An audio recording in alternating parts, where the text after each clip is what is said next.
This happened to me about a month and a half ago. For some context, I enjoy working out 4 to 5 times a week. I go to a CrossFit gym that is relatively small, so the warm-up rounds are usually done outside. The gym is near a street that's surrounded by trees at both sides, and that road stretches for about a mile, which is a great place for the gym goers to run on, and is, in fact, encouraged on some days. I'm also a short female, and I don't really look fit since I am on the chubby side. This, however, always gave me a false sense of security, since in my head I didn't look like the traditional standard of beauty, therefore, I wouldn't be a focal point for any creeps. Clearly, I was wrong. I got to the gym this morning. When I read the routine on the board, the warm-up said we had to go down the previously mentioned road. It was actually a pretty warm and sunny day, so I decided to go and do it. It wasn't the first time I went alone down that road, and my biggest worry so far was getting caught up in the rain, which wasn't a concern on that particular morning. I grabbed my phone and my headphones to listen to some music on my warm-up jog, as per usual, and immediately went out of the gym to begin the small walk between the gym building and the beginning of that road. Halfway there, this car passes by me and slows down, driving at the speed I was walking. He honks his horn several times to get my attention, and I turned to look, thinking he needed directions or something. But when I looked, he gave me this wide, unsettling grin, waved at me, and drove off. At the moment I didn't think anything of it, since, as a female, I do get the occasional honk or inappropriate comment about my bounce, and things like that when I'm outside warming up. So I simply shrugged it off, turned up the volume of my music, and continued heading towards the intersection that connects to the road. What started to give me creepy vibes was that, as I'm walking to said intersection, I noticed the car waiting at the red light. As soon as that light turned green, the car did a U-turn and headed back towards my direction. Once more, slowing down his speed, he looks at me with that creepy grin, eyeing me up and down and making me feel exposed. I felt my heart begin to race, but I tried to ignore it since he was going in the opposite direction as me now. And besides, it was the middle of the day, where other cars were passing by, so we wouldn't try anything else. At least that's what I tried to convince myself of. By this time I had reached the intersection, so I turned into the road and began to jog alongside it. I was a little concerned by this dude literally going out of his way to look at me, but I tried to concentrate on keeping my pace and my breathing at a steady rate, using my music to keep distracted too. Not 2 minutes had passed when I see, on the opposite side of the road, that same car slowing down beside me again. This meant that he had made another U-turn somewhere, took the light at the intersection again, and turned to the same direction I was jogging towards. The man driving looked right at me with that stupid grin. He said some words to me that I didn't really catch, since I had my volume pretty high before he sped off once more. Alright. At this point, I'm starting to freak out because he's gone out of his way twice. I'm hyper aware of my heartbeat as I feel a wave of panic begin to wash over me. I suddenly realize that I'm just starting my jog down this road, where there are no buildings around, no place to hide, and I'm completely alone. Right at the hill of the road, there's another intersection that can't be seen from where I currently am. But something was telling me that this dude was going to make yet another U-turn and make a pass at me again. I see another jogger a little up ahead, and since I really want to do this workout, I decided to catch up to him. In my head, I figured that he must be one of the gym goers too if he was running up that road, so maybe I could jog with him and have some company. I pick up my pace to get to him faster. Eventually I do, but I don't recognize him. Remember, my gym is rather small, so the faces get pretty familiar rather quickly. Still, I hoped he was maybe a new member, or just one of the few I hadn't yet met. I just wanted an excuse to not be alone. So I asked him if by any chance he goes to the gym down the road, not wanting to be too specific in case he ended up also being a creep. But he tells me no. Shit. I thank him anyway, and decide to bolt back down to the gym. There is no way I'm running up this lonely street by myself, with some stranger following me in his car. God knows what his intentions were with me. But considering his expression, I wasn't willing to take the risk and find out.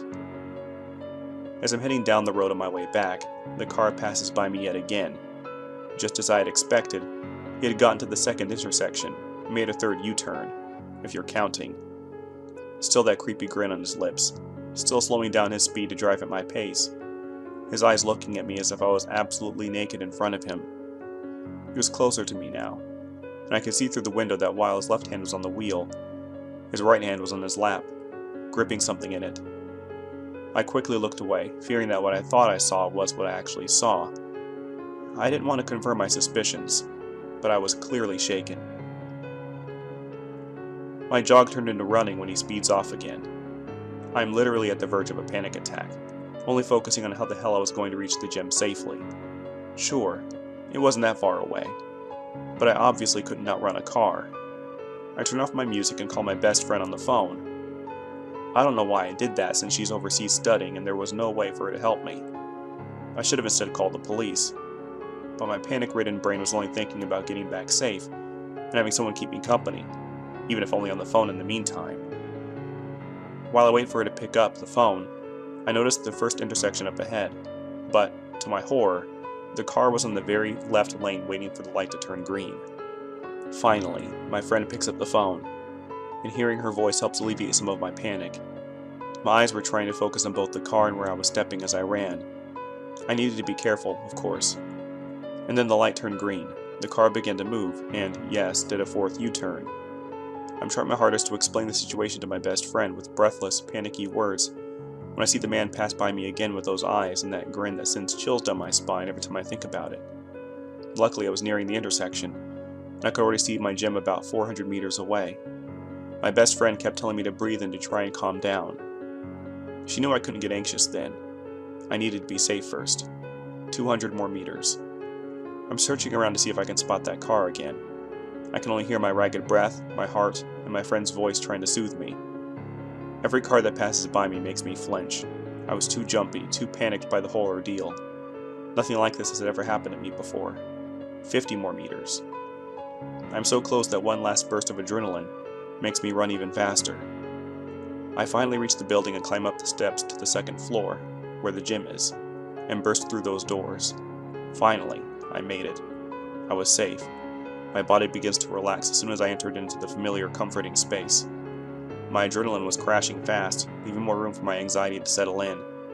I told my friend goodbye since I wanted to tell my coach about the situation and quickly hang up the phone. Before I could find my coach, however, I fell into a full-blown panic attack. I started to hyperventilate. My body was shaking so badly that I collapsed into a ball on the floor and sobbed uncontrollably, not caring that everyone was watching me. All I could do was try to reassure myself that I was now safe, and that everything would be alright. But I'm never going down that road alone again. So this just happened today. Against my better judgment at the beginning of the month, I got a Tinder. I matched with a few guys. One of them is James. We ended up texting each other, and he seemed pretty chill, and pretty into me. He's a decent-looking guy, and we seemed to click. He had apparently been in a relatively abusive relationship with a woman. He was looking to start over. According to him, she had hit him with a frying pan and pepper sprayed him once. He kept going on about how crazy she was. Alright, it happens. We went out to the movies this past Friday, and I had a great time. We ended up talking for a few hours, and we hit it off pretty well. I asked about the ex because I was a bit curious as to why he'd stay with someone like that.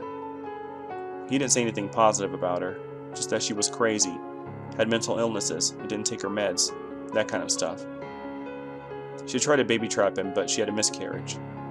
He expressed relief that she didn't end up with the kid. He said he had felt obligated to her. Again, I get that. In all, I had a good time. This morning rolls around and he tells me that he had hooked up with his ex last night, and that he was going to try and work things out with her. Mildly insulting that I lost out to an abusive chick, but whatever. I tell him it's cool. He then a few hours later texted me to say that she was crazy, and he thought she was changing, but she wasn't, blah blah. He kept asking if he could see me. He was being very pushy about wanting to see me today. He begged for 5 minutes of my time so he could explain to me. I politely told him that I didn't want to be involved with someone who was so clearly hung up on his ex. This is where it got nuts. He admitted he still was, but that he wanted to see me today so I could meet her and she could determine if I was better for him than she was, and that she wanted him to be happy because he and I had a connection. I flipped after that. Told him that the fact he needed his ex to determine who was right for him was absolutely nuts, and that is not what love is, and that I wanted no part of it. His ex started texting me after that, and it was non-stop insults and incoherent shit that made no sense. She also dropped the bomb that she was his wife. I told her to fuck off, basically, and block the number. I went on Tinder to message him where I called him a piece of shit, and if he was intelligent, he should leave her and never message me again. He started to harass me, saying that I was miserable because they have a beautiful love together, and all this crazy shit. He then went on to say, "My wife knows where you work. I hope she doesn't do anything rash." And I told him if that was a threat, I would gladly go to the police. He then said that she's been to jail before, she's not afraid, and that she loves him so much she'd fuck anyone up and risk jail for him, that she'd kill my friends if they try to protect me, that she's armed and dangerous. I told him goodbye, reported him, and deleted my Tinder account. I did go to the police tonight, but since it wasn't a direct threat, they can't do much. The cop thinks that James was more or less full of shit and just trying to scare me, since some people love getting off on that shit. He said I did the right thing by blocking him or reporting him, and said I should just keep my eyes open and alert the people at my job. The scary thing is, James seemed perfectly normal, but he lied about being married, how he felt toward his wife, and he flipped like a switch. His excuse for not being upfront about being married was that they were going to get a divorce. He seemed so docile and unassuming, and the hatred and aggressive attitude was insane. I have to honestly wonder what would have happened had I gone to talk for 5 minutes.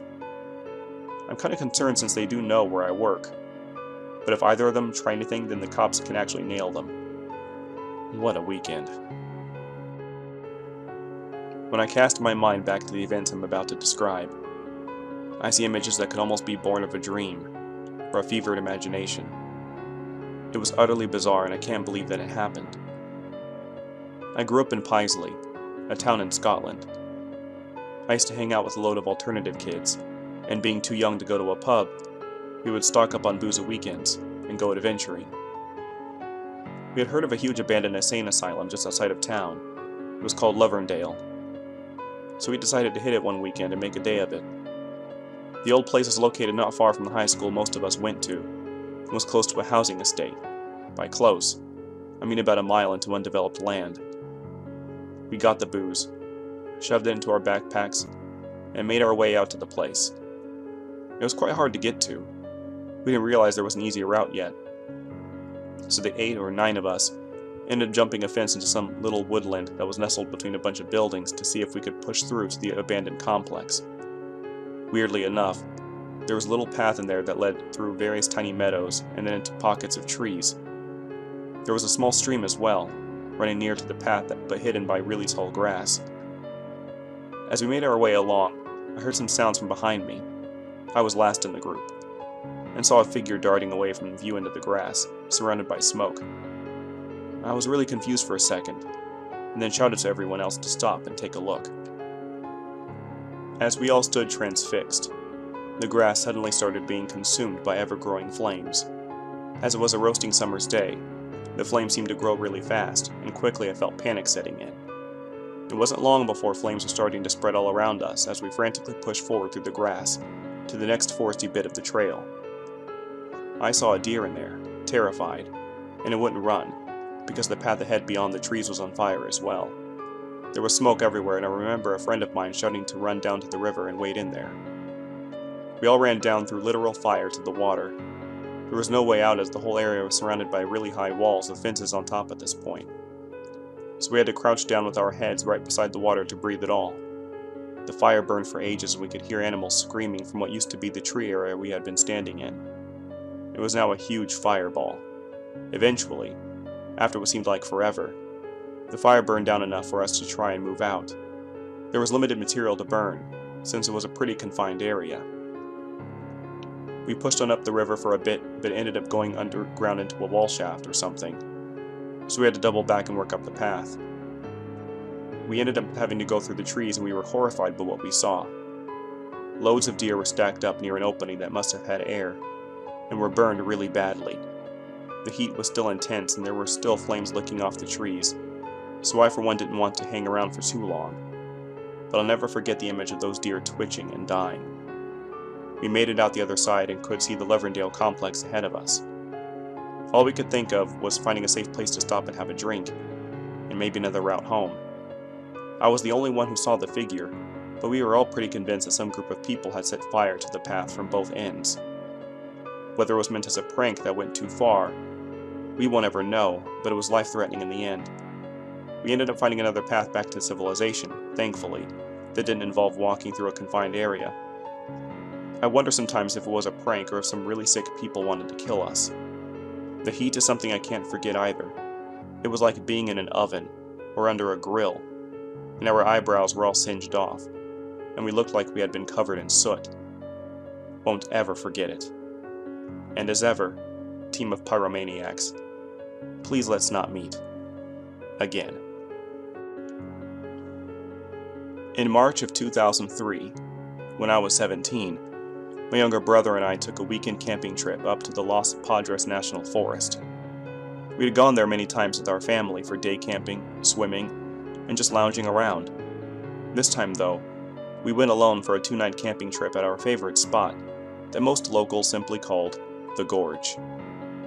We will never forget this weekend, for all the wrong reasons. We got there Saturday morning at around 9 a.m. and hiked the 5 miles out to the Gorge. The Gorge is a large swimming hole with a huge 60-foot rock cliff boulder that visitors love to jump from into the deep water below. The jumping rock cliff is very steep, and one must jump in a specific location below to ensure that they do not hit the rocks protruding from the wall face. The Gorge has many primitive camping areas, and is overall a beautiful yet isolated place. The first day was very fun, and after a long day of swimming, catching crawdads, jumping from rocks, and just relaxing, we set up our tent, made a fire, and ate our cans of SpaghettiOs and the few crawdads we had cooked for dinner. Towards the end of dinner, we were visited by a large group of students who were camping farther down the river. They stated they were students from the Bay Area who had a few nights left in their almost 2-week-long school camping trip. We offered them some of our chips and snacks and chatted a bit with them before they made their hike back to their camping spot. It soon got dark and my brother and I got ready for bed. My brother was 2 years younger than I and had a deep fear of isolation, so we slept in the same tent and agreed that we would keep our fire burning the entire night to ease his anxiety. We put 5 large logs on the fire and crept inside our tent and got into our sleeping bags. We both fell asleep very fast, as we were exhausted from the day. Around 2:30 in the morning, we were both awoken by a large splash of water near our tent that put out our fire. We heard no voices, and could not see much from inside our tent. We froze in terror. My brother began to cry and I tried to calm him down. I told him that I would go outside to investigate and that everything would be okay. I told him that our water bladder must have fell from the tree where we had hung it, and I'm sure that was some kind of a coincidence. I grabbed my flashlight, unzipped our tent, and stepped outside. I pointed the flashlight over to the fire pit and saw 4 large men sitting around our fireplace, all staring at me with what I can only describe as expressionless faces. It appeared as though they had slid open our 2-gallon water bladder that we had hanging over a tree and had thrown it into our fire. I was in shock and didn't know what to say. For about 5 seconds, none of them said anything. We just stared at each other. Then one of them said in a very drunk voice, "Get your pussy friend out here."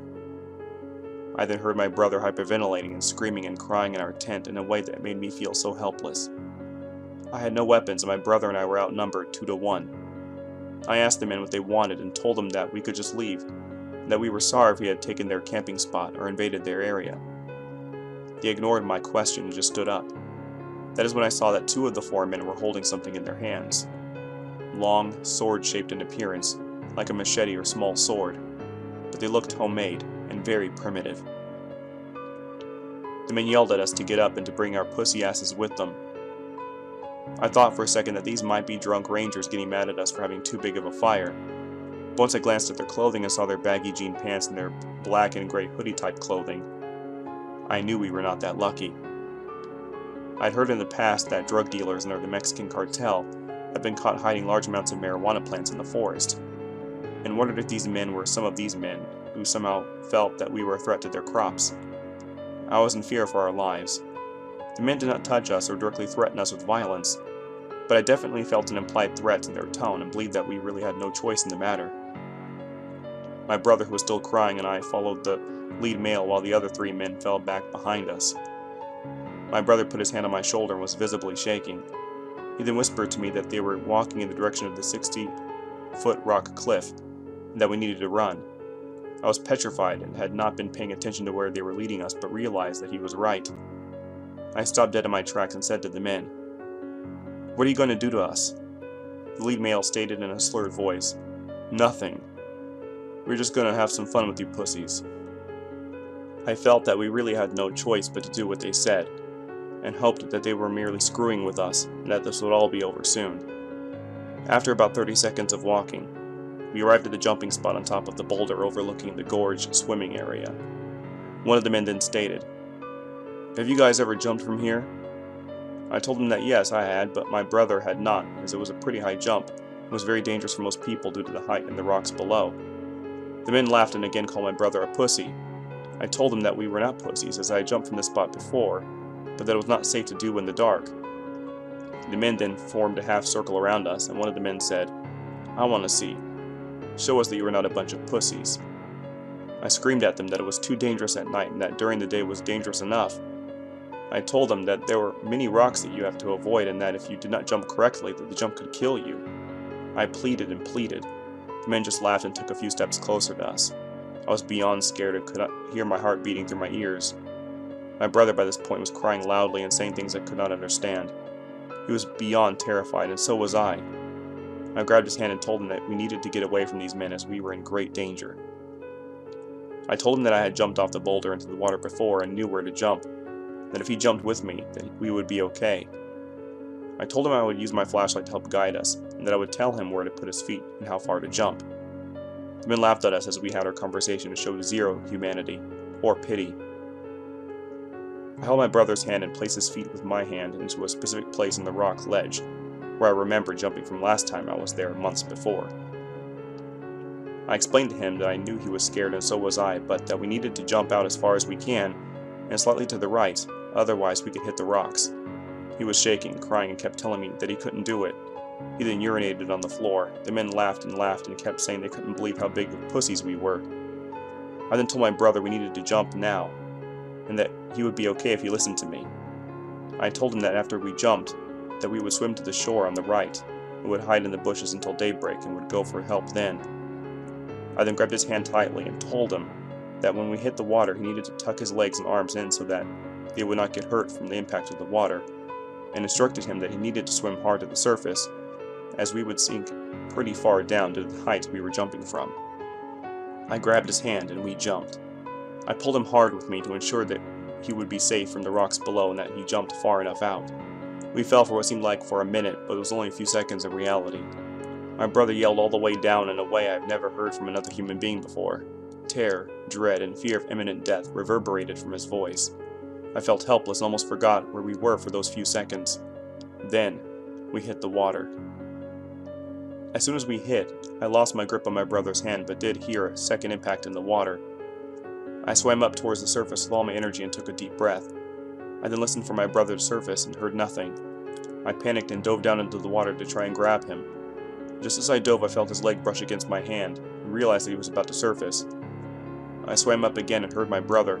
He was crying and kept saying that his arm hit a rock and that he could not feel it. The men above were laughing again. I heard one of them say, "They fucking made it. Those pussies." I then heard objects splashing in the water around us and realized that they were throwing beer bottles or rocks or some other hard objects at us. I quickly grabbed my brother by his shirt and helped him swim to the nearby shore from my memory of where it was. The whole time we swam, many objects landed dangerously close to us, and I felt that if any had hit us, it would have caused death or great bodily harm to us, especially if we were hit in the head. My flashlight had been lost in the fall, and we were in complete darkness. We reached the water's edge, and I pulled my brother to the shore.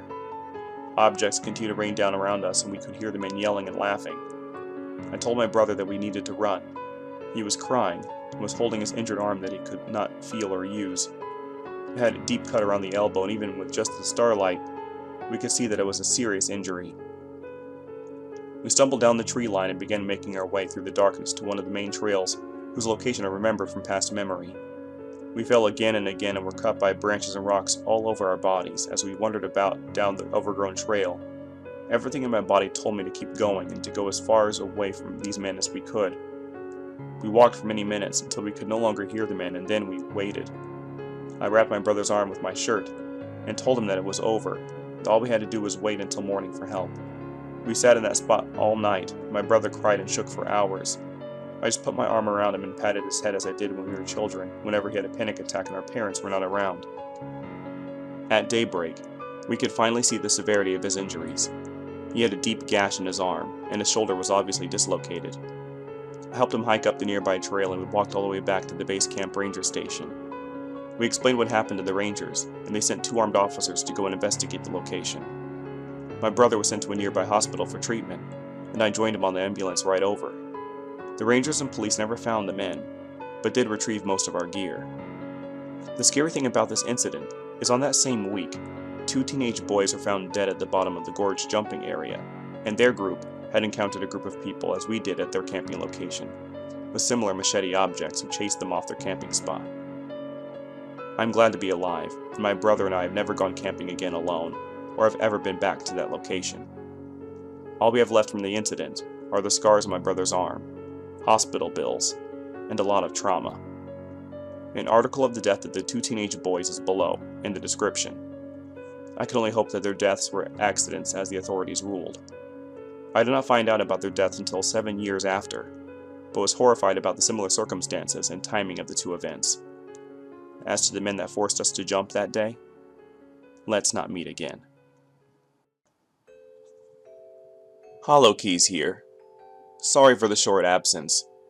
I would have had this uploaded maybe a day or 2 sooner, but my throat was wrecked after the last video. It was during the Navajo story, at around the 5-minute and 10-second point. That voice I did? It was no effect. I did that all on my own, and boy was my throat ruined the next day. I did it repeatedly in different ways, maybe a little under a dozen times. Had no idea that would happen. Well, I won't be doing that voice again. Anyway, my throat is still in recovery even now, but it felt well enough to record this video. So, sorry if the quality isn't as it has been since the past 2 videos. In other news, as some of you may have noticed, I have been in a perpetual cycle of Let's Not Meet and ghost stories. I need to do other subjects, and so I will be going on the hunt for more resources. Oh yeah, I definitely noticed the surge of subscribers since I posted the last video 4 days ago. All I've got to say is wow, I am so shocked to see so many really liking my videos. And my voice, of course. I remember when my videos would get around 20 to 30 views, and now my newest video reached over 800 views, last I checked.